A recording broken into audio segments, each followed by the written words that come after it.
Hi everyone, my name is James, and I never thought I'd be the kind of person writing something like this. For years, I've read stories like these, shaking my head at how cruel or entitled families can be. I always told myself that kind of thing couldn't be real, not to that extent, but after what's happened with my own family, I understand now. Some people treat you worse than strangers ever would. A little about me first. I'm 27, and for as long as I can remember, I've wanted to run a bakery. Not just baking at home or doing it on the side, but creating a place where people could walk in, smell fresh bread straight out of the oven, see cakes on display, and feel like they'd stepped into something warm and welcoming. I've spent years saving, working long hours, and learning everything I could from local bakers who were kind enough to teach me a few tricks. My family, though, they've never really been supportive. I'm the youngest of three. My brother Ezra is 31, and my sister Clara is 29. Ezra has always been the golden child in my parents' eyes. He works in finance, earns good money, dresses well, and has a way of speaking that makes people believe him, even when he's exaggerating or outright lying. Clara's quieter, but she always backs Ezra. If he says something, she agrees without question. Then there's me. To them, I was always the one with the silly hobbies. When I was a kid and chose baking over playing soccer, my dad would sigh and say, "Not everything in life is about fun, James. You need to think about stability." My mom wasn't as blunt, but she'd still make comments like, "That's nice, but you'll outgrow it." I never did. After years of saving and planning, I finally signed a lease for a small corner shop in town. It used to be a flower shop, and it had a cozy layout with big front windows. I poured everything I had into its renovations, painting, buying equipment, designing the logo. I named it Morning Rise. Simple, but it felt right. When I sent out invitations for the grand opening, I'll admit I was nervous. I worked hard to have everything ready and time-testing recipes, arranging seating, even hand-painting little signs for each pastry. I wanted it to feel special. More than anything, I wanted my family to be there. Even after years of being dismissed, part of me still hoped this would be different. Maybe this time they would see what I had built. Maybe they would be proud. The day before the opening, I texted the family group chat as a reminder. Ezra didn't respond, which wasn't unusual. He usually ignores me unless he needs something. Clara sent a thumbs-up emoji, and my parents replied, "We'll see." That phrase has been the soundtrack of my life. Never a yes, never a commitment, just a vague maybe. I tried not to overthink it. I woke up at 4 a.m. on opening day and started baking. By 7 o'clock, the place smelled incredible fresh cinnamon rolls, croissants, sourdough loaves. I even made a special cake, just in case my family showed up. The first customers came in around 8 o'clock, and by noon there was a small crowd. Strangers complimented the bakery, told me how much they loved the atmosphere. Some even asked if I was hiring. I should have been thrilled, but I kept glancing at the door. Every time it opened, my heart jumped, hoping it might be my parents, or maybe Ezra, or Clara. Hour after hour passed. No one came. By late afternoon, when things had quieted down, I checked my phone. That's when I saw a photo in the family group chat. Ezra was standing on a stage holding a framed certificate, with my entire family gathered around him, all smiling. They were at his promotion party. He'd apparently been promoted to senior regional manager. The caption from my mom read, "So proud of you, Ezra. You've made us all so happy today." I don't think I've ever felt such a mix of anger and sadness. I was sitting in my own bakery, something I had built from nothing, and they were all celebrating him, without even telling me they wouldn't. Come. Not a single message. No apology. Just silence followed by that photo. I closed up that evening feeling completely hollow. As I was locking the door, my phone buzzed again. It was a text from my dad. For a moment, I thought maybe it was an apology, or at least an explanation. Instead, it said, "James, we need to discuss the bakery. Call me when you can." When I read that message, I just stood there staring at my phone like it was mocking me. The timing couldn't have been worse. I had just spent 12 hours on my feet baking, smiling at customers, pretending not to notice the empty corner where my family should have been.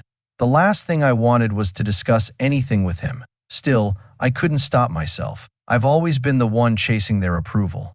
I told myself, maybe, just maybe this was his way of opening the door. Maybe he was finally going to acknowledge what I had done. I didn't call him right away. I cleaned up first, wiping down counters that were already spotless, stacking chairs no one in my family had touched, wrapping up the special cake I'd made that no one had eaten. The place smelled like vanilla and butter, but to me it felt empty. On the walk home, I replayed the family photo in my head. Ezra, beaming with that smug grin. Mom with her hand proudly on his shoulder. Dad looking like he had just watched his son win the Nobel Prize. Clara stood off to the side, but even she had a wide smile on her face. They all looked so united. And me? I was nowhere in it. When I finally got home, I sat on the edge of my bed with my phone in my hand. I typed, "Sure, what's up?" and deleted it. Then I typed, "I had a good opening today," and deleted that too. In the end, I just wrote, "Okay." He replied within a minute. "Tomorrow evening, come by the house." That was it. No congratulations. No sorry we couldn't make it. Just a request for a meeting, like I was an employee being called into his office. The next day dragged on. I opened the bakery. Again, and thankfully customers started coming in. A few even returned from the day before, saying they loved the bread. That gave me a small spark of hope that maybe this business could actually work. But in the back of my mind, all I could think about was the conversation waiting for me at my parents' house. By the time I drove over that evening, my stomach was in knots. Their house hadn't changed much since I was a kid. Same dark brick exterior, same neatly trimmed hedges, same creaky front gate. Walking up the path, I felt like I was 12 again, bracing for one of Dad's serious talks. Mom answered the door. She gave me a polite smile, but it wasn't warm. "James, you're here," she said, like I was a guest she hadn't been expecting. No hug, no "how's the bakery going," just a flat tone.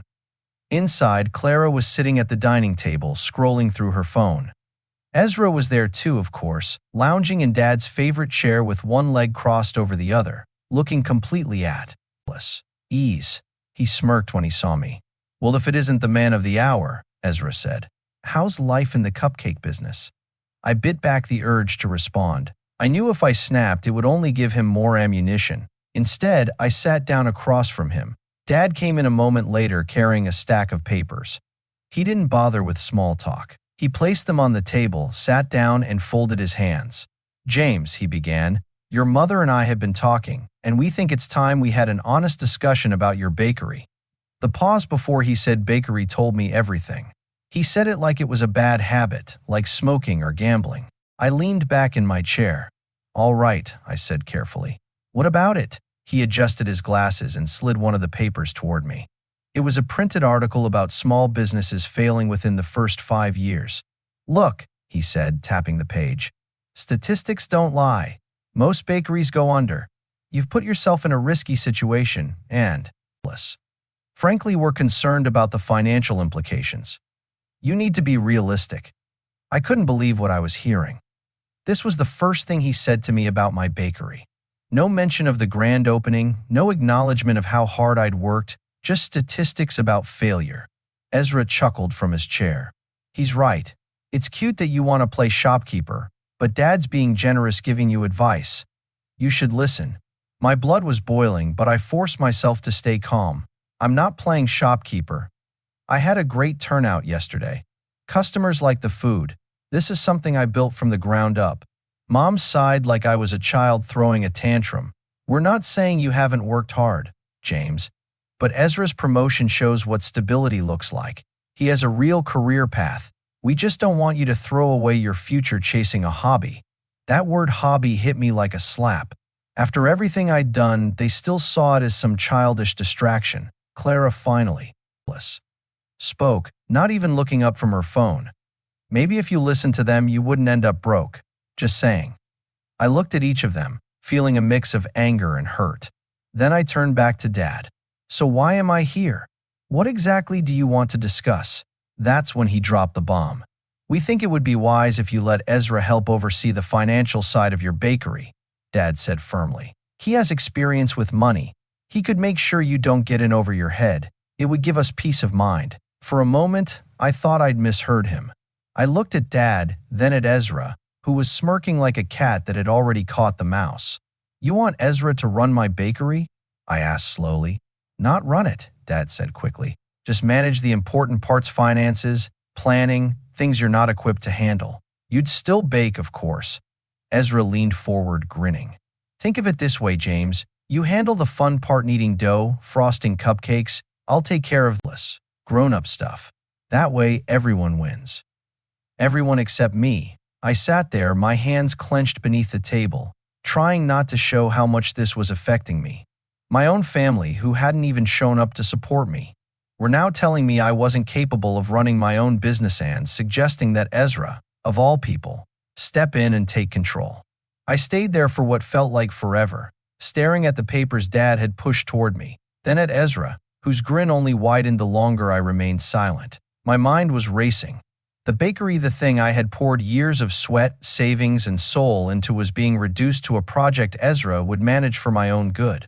Every instinct in me screamed no, but I could feel the weight of their expectations pressing down on me, the same weight I'd carried my entire life. I don't think that's necessary, I finally said, my voice low but steady. I've managed the finances myself. I have a business plan. I've done the research. I've saved money for emergencies. I don't need Ezra overseeing anything. Dad's expression hardened, the same look I'd seen countless times growing up whenever I tried to argue with him. James, we're only looking out for you. This isn't about control. It's about guidance. Ezra has a proven track record. You're passionate about baking, and we just want to make sure it doesn't fail. Ezra leaned back in his chair, crossing his arms. Look, little brother, I'm just offering help. You don't have to take it if you don't want to. But don't say I didn't offer. I know what it takes to make money, and right now, I'm not sure you do. I felt my chest tighten. Everything about this was familiar. Ezra talking down to me, Dad framing it as concern, Mom silently agreeing while Clara nodded along. They had spent decades underestimating me, and now, even when I had proof that I could succeed, they were trying to box me in again. Do you even understand what you're saying? I asked, gripping the edge of the table. I didn't. Just opened this bakery yesterday. I built this from nothing. I put in the work, the money, the sleepless nights. This isn't just a hobby. This is my life. Mom sighed again, like I was being dramatic. James, we understand that, but life isn't fair. You can't expect everything to work out just because you worked hard. Ezra is offering practical help, that's all. I looked at Ezra, whose smirk had turned fully smug, like he knew he had the upper hand. Practical help? I said slowly, my voice rising slightly. You mean taking over the parts I've been handling? So you can claim credit for any success, and I just bake the cupcakes? Ezra laughed, a light, condescending chuckle. You're making it sound so dramatic. I'm just trying to help. And honestly, James, you don't have to be so defensive. No one's taking your passion away. You'll still bake, but you're inexperienced. You're going to make mistakes. The room suddenly felt smaller, like the walls were closing in. Every part of me wanted to explode, to shout, to throw the papers across the room, but I couldn't. Not yet. I had to stay calm. I had to think. I'll make mistakes, I repeated, my voice quieter but sharper. Ezra, I've already launched the bakery. Customers came. They liked it. They came back today. Do you know what that means? It means I can do this without you or anyone else telling me what to do. Dad's eyebrows furrowed, and I saw a shift in Mom's expression: concern, irritation, the same look they'd always given me whenever I challenged them. James, you're letting your pride get in the way. You need guidance. You've never been one to make practical decisions. I shook my head, feeling something inside me crack. Years of being dismissed, ignored, and talked down to all surfacing at once. The grand opening, the long hours, the customers, the lingering scent of fresh bread on my clothes, none of it mattered to them. All they saw was what I lacked. I leaned forward, resting my elbows on the table, and spoke, slowly and deliberately. Do you know why none of you came to my opening yesterday? I asked, looking each of them in the eye. Because you all had something else to celebrate Ezra's promotion, and you didn't even bother to tell me. Not one of you. You left me to close up the bakery alone. Do you understand how that feels? There was a brief silence. Clara finally set her phone down and looked at me, a flicker of guilt or maybe annoyance crossing her face. Ezra shrugged. Dad cleared his throat. Mom's expression barely changed. It was a scheduling conflict, Mom said at last. in that tone that made it clear she thought I was overreacting. A conflict? I repeated, incredulous. You mean you chose Ezra over me? You chose him and left me out. And now, after everything, you want to tell me I need his help running something I built myself? Ezra leaned forward, eyes glinting, his smile sharper this time. I think you're exaggerating. Everyone needs a little guidance. You've done well, James, but don't let your emotions cloud your judgment. That's a dangerous combination in business. My blood was boiling, but a strange calm settled over me. I realized then this wasn't just about the bakery anymore. This was about respect, about finally showing them I wasn't the kid they'd dismissed my entire life. I picked up the papers Dad had laid out, looked at Ezra, then at my parents. You're not helping, I said slowly. You're trying to control me. You're trying to take credit for something you had nothing to do with. You can keep your guidance. I don't need it. Not from any of you. Dad's face darkened, and I could see Mom's frustration rising. Clara muttered under her breath, "He's being ridiculous." Ezra's smirk faltered slightly, replaced by a flicker of surprise. I could see it in his eyes. He hadn't expected me to push back like this. Then Dad leaned back, pinching the bridge of his nose, and spoke in that quiet, dangerous tone I knew too well. James, you're going to regret this. You think you're ready to run a business. You think you can handle everything on your own. You're young, naive, and stubborn. You don't realize how much you're risking. We were trying to protect you. And I cut him off, my voice steady and ice cold. Protect me? Number. You were protecting yourselves, making sure Ezra looks good, making sure I stay small so you can control the narrative. That's not protection. That's manipulation. The room went silent. Even Clara looked shocked. Mom's jaw tightened. Ezra's eyes narrowed. I knew I'd hit a nerve. The tension in the room was suffocating. Then Dad slammed his hand on the table. That's enough, James. You're being ridiculous. You'll see soon enough that you can't do this alone. And when you fail, I stood up so quickly my chair screeched against the floor. I won't fail, I said, my voice rising with conviction. And when I succeed, it won't be because of any of you. It will be because I believed in myself when no one else would. Ezra laughed, a hollow sound that didn't reach his eyes. We'll see about that. And that's when I realized something both terrifying and exciting at the same time. I was done playing their game. I didn't know exactly how yet, but I could feel it in my bones. I was going to prove them wrong, not just a little. I was going to make them wish they'd never underestimated me. But before I could even begin to think about what that would look like, Mom's phone buzzed. She glanced at it, then looked up with a small, satisfied smile. You might want to see this, she said, sliding her phone across the table. I took it, my stomach dropping. On the screen was a notification from a local business blog I hadn't realized had covered small openings in town. There was a photo of my bakery, packed with customers, a line stretching down the street. Then my eyes moved to the comments. Right at the top, someone had written something that made my heart sink. Looks like someone's trying to compete with Ezra's franchise. Hope they know what they're doing. And that's when I realized my family wasn't done with me yet. Not even close. I stared at the comment on the blog post, my hands trembling slightly, not from fear, but from a sudden burning clarity. My family had underestimated me for the last time. Ezra's smirk, Dad's condescending tone, Mom's we know what's best attitude, they had all been betting on me to fail. And they didn't just think I couldn't run a bakery. They thought I wouldn't even try to stand up for myself. I set the phone down and looked around the room at my family. They were all watching me, waiting to see if I would break. I didn't. I took a deep breath and felt a strange calm settle over me. For the first time in years, I wasn't asking for their approval or trying to earn their respect. I was planning my next move. You know what? I said slowly, letting the words hang in the air. I don't need your help. I don't need your guidance. And I definitely don't need Ezra trying to take over what I built. So here's what's going to happen. I'm going to make this bakery succeed on my own. And when I do, you'll see just how wrong you've been. Ezra leaned back, trying to hide a flicker of concern, but his eyes gave him away. Bold words, he said, attempting to sound confident. But bold words don't pay the bills, James. Numbers do. That's why I'm offering my help. I laughed quietly at first, then louder. Numbers? Let me tell you something about numbers. They only matter if you have the guts to take the first step. I've already taken mine. You've just been sitting back, trying to control my life while pretending it's concern. Mom's face flushed red, but she didn't interrupt. She never does when she's losing control, at least not out loud. Dad's hands tightened on the table, and Clara, who usually sided with Ezra without hesitation, looked uncertain for the first time in years. I felt a surge of confidence. They had been trying to back me into a corner, but I was done trapping myself. I needed them to understand, not just through words, but in a way they couldn't ignore. That night, I paced back and forth in my apartment, thinking. Ezra and my parents believed they could step into my business and take control. They had no idea how careful I'd been. Every detail, every transaction, every recipe, they were mine. They had no leverage. But leverage wasn't what I wanted.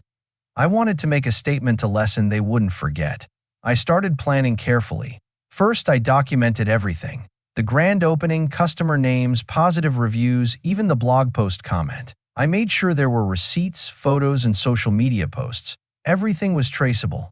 Then I focused on the one area they had always used against me: money. My parents had built this narrative that I was irresponsible, that I couldn't handle finances. If I could prove them wrong in the most public way possible, it would hit where it mattered. The next morning, I opened the bakery with renewed energy. I made sure everything was perfect, the place spotless, the pastries flawless, the coffee fresh. I wasn't just baking for customers anymore. I was baking with purpose. Every loaf of bread, every slice of cake, every croissant was a statement. I can do this. I am doing this. As the day went on, I started reaching out to local businesses, sending samples, inviting them in to try the bakery. It wasn't just networking, it was building a web of connections that would make my success impossible for my family to ignore. By late afternoon, 3 local cafes had agreed to carry some of my pastries, and a catering company was interested in having me handle desserts for events. Meanwhile, I kept an eye on the family group chat. As expected, Ezra had already posted a smug update about his latest work achievement. Mom left a supportive comment, and Clara added a thumbs up. I didn't respond. Not yet. Patience was part of the plan. That evening, I got another text. From Dad. We're disappointed, James. We think you're making a mistake. Call us. I stared at the message for a long time, then smiled. I didn't reply. I had no intention of responding, not until I was ready. They wanted control, but now I controlled how and when they would see my success. The next week was intense. I spent nearly all my time in the bakery testing new recipes, refining old ones, building relationships in the community. With each passing day, my confidence grew. Every compliment, every repeat customer, every positive review added another layer of armor I'd been missing for years. Then came the moment that made me realize I had my first real opportunity for payback. A local food magazine that featured small businesses in town reached out. They wanted to highlight Morning Rise in an upcoming issue focusing on unique bakeries that had opened despite challenges. It was huge. The feature would appear both online and in print, reaching hundreds of thousands of people more. Exposure than I ever imagined. I called the editor, shared my story, and scheduled a visit to the bakery. As soon as I hung up, a rush of excitement ran through me. This was the perfect opportunity. The article would show my family and everyone else that I wasn't a child playing shopkeeper. I was a legitimate business owner, and the recognition would make them squirm. Over the next few days, I prepared for the visit with precision. I cleaned the bakery from top to bottom, rehearsed the story I would tell, and made sure every pastry looked perfect for photos. I even prepared a special cake, elegantly decorated for the editor to photograph. Everything had to be flawless. Then, on the day of the magazine shoot, I noticed something strange. Ezra had somehow found out. I didn't know if Mom or Dad had told him, or if he had his own way of discovering it. But suddenly, there he was, walking down the street toward the bakery, dressed in his usual sharp suit, looking like he had come to claim territory. My heart pounded, but I didn't let him in. I knew he would try to overshadow me, to insert himself into the story. I politely blocked the door and explained that the visit was private and had been scheduled in advance. He raised an eyebrow, clearly unimpressed, but he left without making a scene. This time, when the editor arrived, the shoot went perfectly. I told my story, explained the process, the ingredients, the techniques, and the passion behind every item. The editor was impressed, asking questions, taking photos, and even posting live snippets on social media. By the end of the day, Morning Rise was trending locally. That evening, I checked the family group chat. Of course, Ezra had already posted a photo from his workday, but there was no mention of the bakery. No congratulations, no acknowledgement. My parents stayed silent. Clara, as usual, said nothing. Then a comment appeared from one of my mother's acquaintances who followed the local business scene. "James, your bakery is getting a lot of attention. Looks like you're really onto something." I could almost feel the tension through the screen. I knew my family would see it soon enough, and when they did, they wouldn't know how to respond. I smiled, leaning back in my chair. The first move had been made, and I was already feeling the thrill of the game. That night, as I was closing the bakery, my phone buzzed again. "Dad, James," it read. "We need to talk, urgent, call now." I looked at the message, then at the bakery around me. I knew what was coming. They weren't finished trying to control me. They would push harder, use guilt, maybe even try to interfere with my business. But this time, I wasn't afraid. I set my phone down, took a deep breath, and smiled. The next morning, I woke early, determined to keep pushing forward. The bakery was already trending online, and the magazine feature was set to be published that week. I knew I had one clear goal: turn the tables on my family in a way they couldn't ignore, couldn't twist into a win for Ezra, and couldn't frame as anything other than my undeniable success. I started by expanding my reach in the community. I met with local cafe owners, small restaurant managers, and event coordinators. By midweek, I had secured multiple contracts, my pastries in 3 cafes, a local deli, and my first wedding catering job. Each deal I closed, I documented carefully, taking photos, saving emails, and tracking every detail. This wasn't just business, it was ammunition. Meanwhile, my parents and Ezra continued as usual. Ezra posted another update about his work, subtly boasting about a bonus. Mom left what she thought was an encouraging comment, and Clara sent her usual thumbs-up emoji. None of them acknowledged the bakery. I didn't expect them to. They had spent years ignoring my achievements unless they could twist them into a story about me being impractical, or Ezra being the better sibling. Then the magazine published the feature online. It was even more than I had hoped for: a full page with vibrant photos of Morning Rise, highlighting the pastries, the decor, and my story of opening the bakery against the odds. The comment section was full of praise. Customers tagged friends, shared the post, and asked when they could visit. I knew this was the moment to act. I sent the link to the family group chat with a short, direct message. "The bakery is officially featured in the local magazine. Feel free to check it out." I didn't wait for a response. I watched the notification bubble appear in the chat. Within minutes, Dad replied, his tone rigid. "James, this isn't a game. You need to let Ezra help before you make a mistake." Mom followed. "We're worried about your decisions. You're risking too much." Clara added, "I don't know why you insist on doing this alone. Just be careful." Then Ezra, his condescending smirk almost visible through the text. "You might have had some luck, but we'll see if it lasts. Don't overestimate yourself." I didn't respond. I didn't need to. The proof was already out there, and it was undeniable. The following weekend, I hosted a community tasting event at the bakery. I invited everyone who had supported me so far: local cafe owners, neighbors, and a few press contacts from the magazine. The place was packed. People were taking photos, asking questions, and genuinely enjoying the pastries. For the first time, I saw what I had built reflected in other people's faces: respect, admiration, and excitement. As if on cue, my family showed up. Not invited, of course. They simply appeared, curious about what I had been doing. Ezra walked in with that same smug grin, clearly expecting the bakery to be unimpressive. Dad's expression was cautious, Mom's was measured, and Clara looked unsure whether she wanted to be impressed or annoyed. I greeted them politely, keeping my tone neutral. "Welcome," I said. "Feel free to look around." Ezra's eyes scanned the room. He stopped mid-step when he saw the line of people waiting outside. "This is a lot," he muttered, clearly unsettled. Dad cleared his throat. "James, we didn't realize." I cut him off, calm and steady. You knew exactly what this would look like. You just didn't think I could pull it off." Mom's jaw tightened. Clara's expression turned uneasy. Ezra, for the first time, looked genuinely uncomfortable. He was out of his depth. I led them to the display case, showing the pastries, the orders already placed, the contracts secured, and the magazine feature. All of this happened while you were choosing to ignore me and support Ezra. And yes, I did it on my own. Ezra opened his mouth, likely to say something smug, but he didn't get the chance. A regular customer, someone who had been waiting in line for over an hour, approached. "Excuse me," she said, looking at Ezra and Dad. "Are you with the bakery?" Ezra hesitated. No. We're just visiting."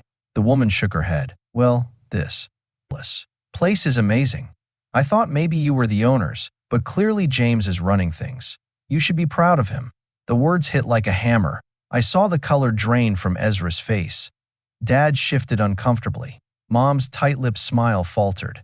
Clara looked away, embarrassed. I took a slow breath, feeling a satisfaction I had never felt before. "You see," I said quietly, so only they could hear, "this is my success. Not Ezra's, not yours, mine. And it's not because I needed your approval or interference." The family stayed a few more minutes, silently watching as I interacted with customers, took orders, explained pastries, and answered questions with confidence and warmth. Every interaction reminded me I had built something real, something they couldn't take away or control. Finally, they left. Not a word of congratulations, not a single acknowledgement of what I had accomplished. They didn't even look at me, but I didn't care. I had proven my point. I hadn't just survived there. Neglect and condescension, I had thrived. Morning Rise was packed. The magazine feature brought attention, and contracts were coming in faster than I could have imagined. That night, I locked up the bakery exhausted but exhilarated. I checked my phone, no messages from them. No attempts to intervene, nothing. And I realized something. I didn't need their validation. I didn't need their approval. I had everything I had ever wanted. A successful business, respect from my community, and the satisfaction of showing them exactly how wrong they had been. Ezra was furious, though he would never admit it. Dad and Mom were still obsessed with control, still trying to manipulate, but now powerless. Clara was probably still wondering why I had shut them out, but it was too late to change anything. I poured myself a cup of coffee, leaned back, and smiled. Morning Rise was no longer just a dream. It was a triumph. And this time, no one, not my family, not Ezra, not anyone, was going to take it from me. I didn't forgive them. I didn't soften. I simply moved forward, stronger, smarter, and more determined than ever. And for the first time, I felt like I truly belonged in my own life. Thanks for watching. Share your thoughts in the comments. If you like this story, don't forget to like and subscribe for more content like